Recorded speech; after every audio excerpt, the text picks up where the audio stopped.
Hi pals, my name is Tally, welcome back to my channel. I've mentioned this briefly in my video on how to love your life and how to say no, but this is specifically about how to recognise that you're in and get out of unhealthy or toxic relationships.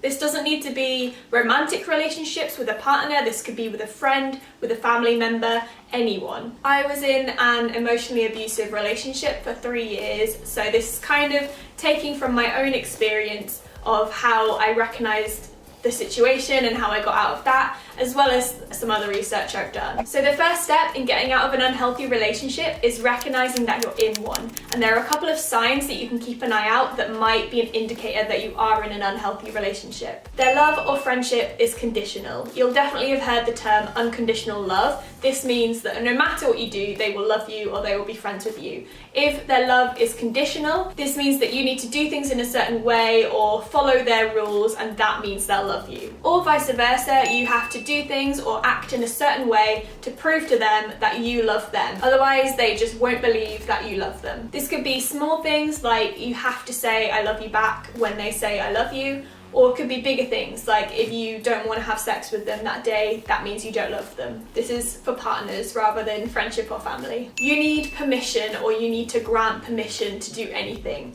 It's normal for friends or family members or couples to discuss things and to maybe share opinions and maybe say maybe that's not a good idea, or what do you think I should do in this situation. As soon as you're asking for permission to do something, that's a warning sign that you're in an unhealthy relationship. There's no trust, and that can work both ways. Are you checking their phone? Are they checking yours? Do you always need to know where they are? Do you get worried if they don't reply to a text within so many minutes? Romantic relationships, friendships, family relationships are all built on trust. They don't support your aspirations. Again, this is different from someone saying that that might not be a good idea, or maybe giving an opinion on something. But if they're flat out saying you're not good enough to do that thing, or they're putting you down about your aspirations or goals, then that's another sign you're in an unhealthy relationship. You feel emotionally drained after spending time with them. There are some people where you would spend a couple of hours with them and then you need to lie down after that. This is a sign that is not a very good relationship as well. They isolate you. By this I mean they don't let you see your other friends or your family, or they slowly kind of make it so that you're only seeing them and they're your only source of contact and support. And this makes it incredibly hard when you come to getting out of that relationship, which I'll talk about in a little bit. My ex-partner used to say that he was allergic to my family dog, and I don't know if he was or not, but that meant that I spent like no time at home and no time with my parents. Their mood affects yours. If you know that they are in a bad mood, this just puts you in an even worse mood because you're anticipating the argument or the screaming match or the other abusive behaviour. You might find excuses for them if they are doing something that is a warning sign, like they had a bad upbringing or they've had a bad day at work. Or you try and fix them and think that if you behave perfectly, then they will be in a good mood. Or maybe whatever is causing them to be an asshole will fix over time. Spoiler alert, it won't. And really, you just need to trust your gut. If there is something telling you that there is something wrong with this relationship, something's not right, then trust it. So once you've identified that you are in an unhealthy relationship and you are ready to get out, the second step is to build up your support network.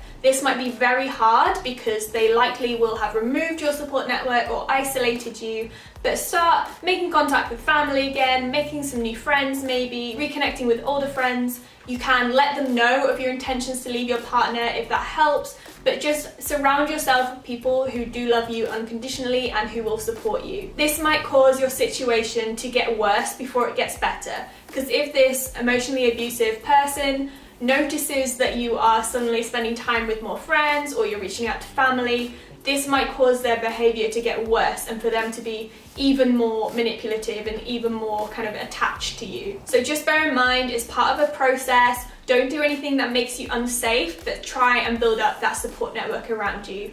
Whether this is family and friends or formally through like a support service. And I'll link a couple of organisations and charities that do support victims of abusive relationships and toxic relationships in the description. If you're able to, explain why you're leaving them. Explain how you've been feeling in the relationship and explain that it is an unhealthy or abusive relationship. Maybe this would help them change, and it'll also kind of prevent them from coming up with all of the excuses as to why you're leaving and accusing you of everything under the sun. So explaining honestly why it is you're leaving can be very helpful. Obviously, don't do anything that makes you feel unsafe, but if your situation allows it, then explain in person or like via a letter or something why you're leaving them. Next step is to cut all contact. This might be very hard depending on your situation, if it's a family member or if you're like in a group of friends together, but this is really the only way to properly get them out of your life.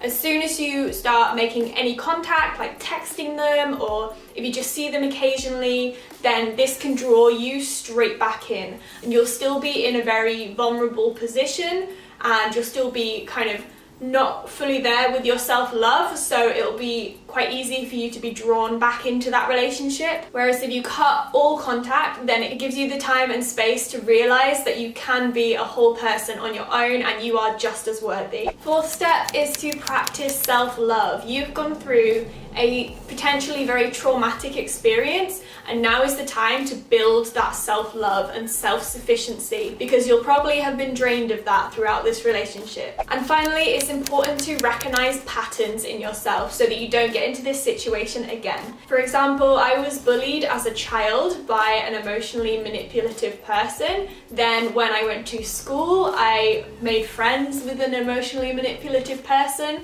And then when I got into my first serious relationship, it was with an emotionally manipulative person. But now I've recognized this pattern in myself and been able to break that trend and make sure that I'm not inviting any more emotionally manipulative people into my life. This might take a really bad experience to wake up this realization in you, or you can use the help of a professional like a therapist to kind of discuss your previous patterns and recognize where a pattern like this might happen. And once you have fully recovered and healed from this experience, you can invite more positive people into your life and make sure that you can love your life for yourself and with other people. Relationships are supposed to add to your life, not take anything away from them. I really hope you found this video helpful. If you are in a situation where you very much needed this video, big hugs all around, and I know that you can do this. Believe in yourself, I believe in you. Support each other in the comments below, maybe we can help each other out. Thank you so much for watching, and I will see you in my next video.